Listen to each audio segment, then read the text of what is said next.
अल्हम्दुलिल्लाहि रब्बिल आलमीन वस्सलातु वस्सलामु अला सय्यिदिना व नबिय्यिना मुहम्मदिन व अला आलिहि व अस्हाबिहि अजमईन। All praises be to Allah, the creator of the world. May the blessing and peace be upon our Prophet Muhammad sallallahu alaihi wasallam and upon his family and all his companions. Respected President, teachers, guests and audience. सरफरोशी की तमन्ना अब हमारे दिल में है, देखना है जोर कितना बाजुए कातिल में है। वो सुन के आ जाए तारीख को पसीना, तेरा दिया किसी ने मेरे खून में सफीना। भारत के शेर कितने मेरे खून में नहाए, टूटा मेरे लहू से कितनों का आबगीना। My dear audience and beloved brothers, today on this auspicious occasion, I am going to deliver a speech on the topic of Indian independence. As you know very well, it's the most important day for all Indian citizens. It's the day when we got freedom from British rule after many years hard struggles by the great freedom fighters of India. We celebrate this day every year on 15th August for the sacrifices of our great freedom fighters and our ulama who sacrificed their lives for making India free. My dear dignitaries,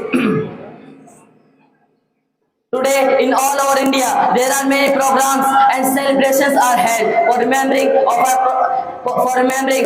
freedom fighters. But unfortunately, the role of Muslims and the sacrifices of our great freedom fighters who sacrificed their lives for freedom are not mentioned anywhere. That's why today I am going to talk about the real heroes of freedom and full history of Indian independence. My dear comrades, as you know very well that before 1947, the British government used to be India. The British came in India in 1608. Later, they established the East India Company and became more powerful.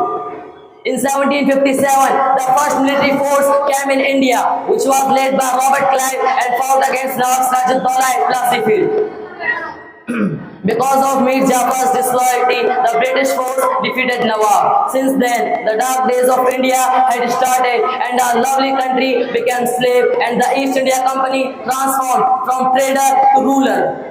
My dear friends, after the Battle of Plassey in 1757 and later the Battle of Buxar in 1764, the East India Company became a political power and ruled separately till 1857.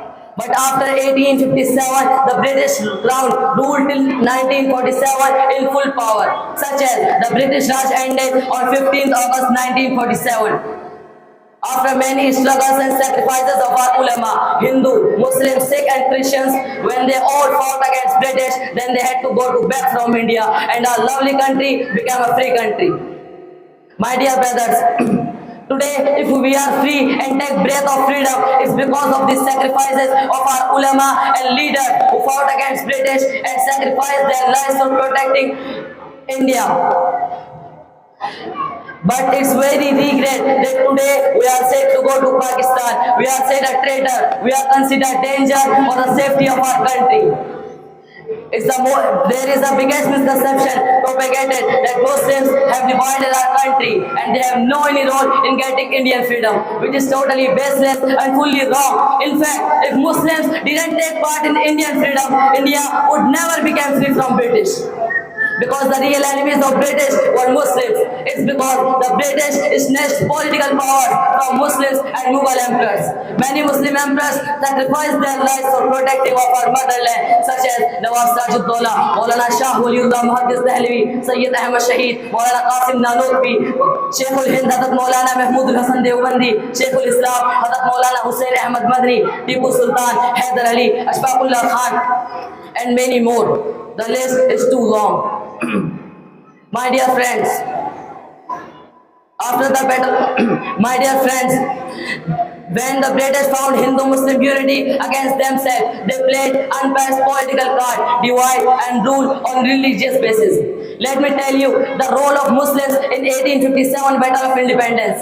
Almost 51,000 ulama were hanged. There were no any tree left between Red Fort and Chandni Chowk on which ulama were not hanging. Thousands of ulama were burnt alive. Millions parts of the Holy Quran were burnt because they indulged fatwa against British. My dear brother, Now, I would like to ask you that how can you forget that the first person who endorsed fatwa against British and said today India became slave was not anyone but a Muslim? How can you forget that the first person who fought against British was not anyone but a Muslim? How can you forget that the first person who started revolution of independence was not anyone but a Muslim? How can you forget that the first person who stood up to stop British step in South India and said शेर की एक दिन की जिंदगी गीदड़ की 100 साल की जिंदगी से बेहतर है was not anyone but a Muslim? How can you forget that the first person who said खिलौना समझकर न बर्बाद करना कि हम भी किसी के बनाए हुए हैं, फिरंगी की फौजों में हुर्मत के फतवे हम सर चढ़कर गाए हुए हैं, वो शजरे आजादी को मुंह देकर सींचा तो फल उसके पकने को आए हुए हैं was not anyone but a Muslim? How can you forget that the first person who said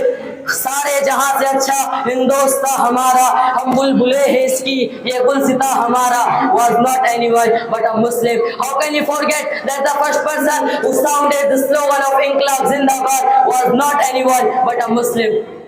My dear audience, how can you forget these sacrifices of Muslims? Let me tell you, in 1857 only Muslims fought against British. But after 1857, Hindu, Muslim, Sikh and Christian brothers took part in Indian freedom and our lovely country became free on 15th August 1947. My dear comrades, the great freedom fighters were Mahatma Gandhi, Maulana Abul Kalam Azad, Ashfaqullah Khan, Chandrasekhar Azad, Rajendra Prasad, Maulana Mahmud Hassan Deobandi, Maulana Hussain Ahmad Madni, Maulana Muhammad Ali Mian Jauhar, Maulana Qasim Nanotwi Rahmatullah Alayhi, Sayyid Shahid Ahmad, etc. My dear audience, now I am going to wind up my speech. May Allah keep Indian Muslims safe and prosperous. May India be the most beautiful place in the world. Ameen. Wa akhiru da'wana alhamdulillahi rabbil alamin. Assalamu alaikum.